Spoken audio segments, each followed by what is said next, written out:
राजनीतिक विश्लेषक, उनका अभिनंदन है। राजकुमार भाटी हैं, प्रवक्ता समाजवादी पार्टी के। शादाब चौहान हैं, प्रवक्ता पीस पार्टी के। अनुज अत्रे हैं, कांग्रेस पार्टी के। आप तमाम लोगों का अभिनंदन है। मैं इस चर्चा की शुरुआत आपसे करता हूं। शादाब चौहान, क्या आपको लगता है कि अतीक अहमद शहीद थे? कौन शहीद था नहीं था, ऐसे बहुत से लोग हैं, ये लोगों के जज्बात हो सकते हैं। ऐसे बहुत से लोग हैं, लोग नथुराम गोडसे की भी पूजा करते हैं, वो देश का आतंकवादी आप था। क्या मानते हैं अतीक अहमद को? वो भारत के पूर्व सांसद थे। उन्होंने अगर कुछ गलत किया तो अदालत ने उनको एक मामले में सजा दी, और अगर बाकी केसेस में, उनके बहुत सारे केसेस में उनको बरी भी किया कि राजनीतिक द्वेष में कार्रवाई की गई। लेकिन जो उनके साथ 45 केस उन पे चल रहे थे, 45 केस ट्रायल उन पे चल रहे थे, और एक मामले में सजा क्या? एक मर्डर क्या होता है?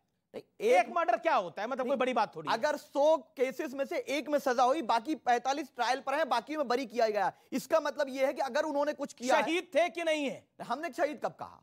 ये तो फैसला अदालत करती है। आपको आप कहते हैं जो पटना में नारे लगे वो गलत थे? पूरी बात मुझे मुकम्मल करने दीजिए कि पटना में जो हुआ, या जो इनके मिनिस्टर ने ट्वीट किया कि न्याय हो गया, जश्न मनाया गया युवा मोर्चा द्वारा, भाजपा के जो कोल्ड ब्लडेड मर्डर का समर्थन कर रहे थे, ये टेररिस्ट एक्ट था।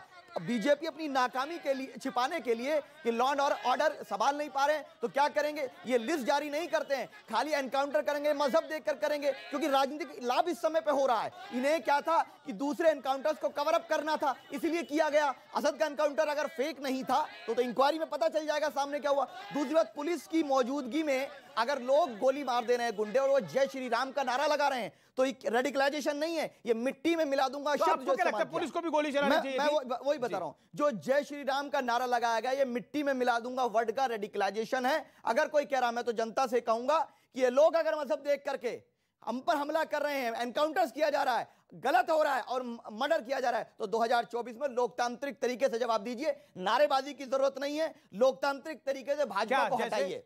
हमारा सीधा संदेश है कि जब भाजपा हटेगी तो इस तरह की हरकत नहीं होगी। कोल्ड ब्लडेड मर्डर नहीं होगा। भाजपा हटेगी तो अतीक जैसे और पैदा हो जाएंगे फिर? नहीं, पहले से है, नहीं पहले से मौजूद है। राकेश त्रिपाठी वो कह रहे हैं कि 2024 में भाजपा को निपटा दीजिए, बाकी सब हम निपटा देंगे। बड़ा आश्चर्य होता है कि ये सोच कहां से लेकर आते हैं। आप अपराधी का मजहब के आधार पर बचाव करने का प्रयास करेंगे? अरे भाई, इस अतीक अहमद के अतीत को तलाशेंगे तो आपको तमाम वो पीड़ित मुसलमान दिखाई पड़ेंगे जिनकी जमीनों को कब्जा करने का काम इस अतीक अहमद ने किया है। क्या वो मुसलमान नहीं है? क्या उनका मुसलसल ईमान नहीं है? क्या वो इस्लाम के भागीदार नहीं है, इस्लाम के साझेदार नहीं है?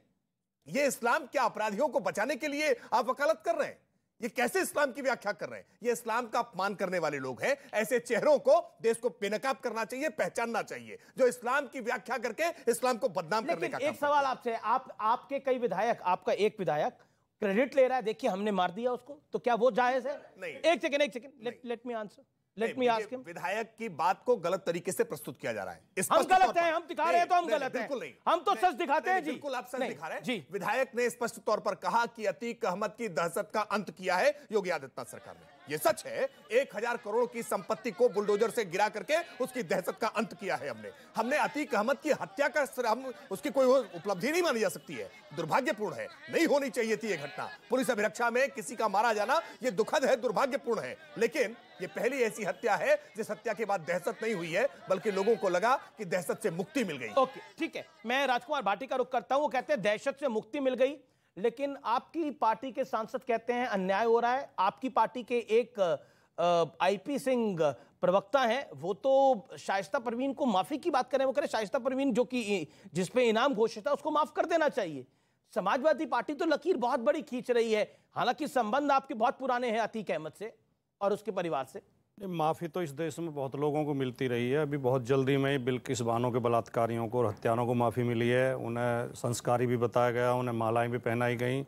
अभी नरोदा पटिया का फैसला आया है, उसमें तमाम लोग बरी कर दिए गए हैं, कोई दोषी नहीं है। नरोदा पटिया में जो इतने लोग मरे थे, घर जलाए गए थे, प्रॉपर्टी 20 साल की जांच के बाद फैसला दिया। कोर्ट उसी आधार पर फैसला देता है जो तथ्य कोर्ट में पेश किए जाते हैं जी, और तथ्य पेश करती है पुलिस, और पुलिस कहीं ना कहीं से कंट्रोल होती है।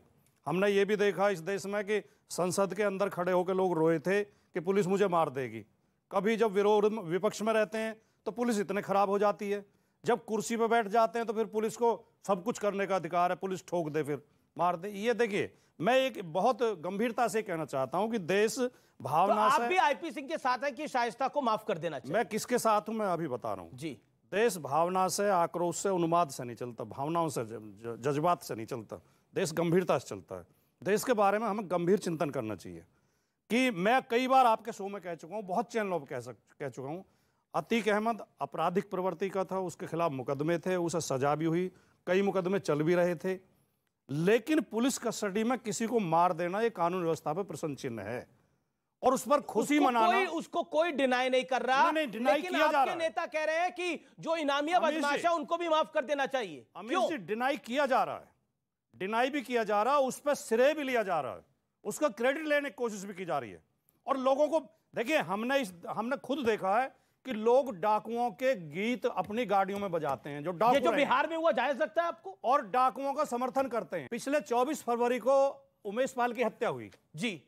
2 हमारे पुलिसकर्मी भी शहीद हुए, जिसको पूरे देश को दुख है, सबको दुख है, जिनका नाम ही किसी को याद नहीं था। सरेआम बम बरसा के, गोलियां बरसा के सड़क पे हत्या कर देगी। जितनी हायतोबा असद के एनकाउंटर के बाद मची, जितनी हायतोबा इस हत्याकांड के बाद मची, क्या मैं पूछ रहा हूं आपसे, उन 2 पुलिस वालों के लिए किसी ने ट्वीट किया था?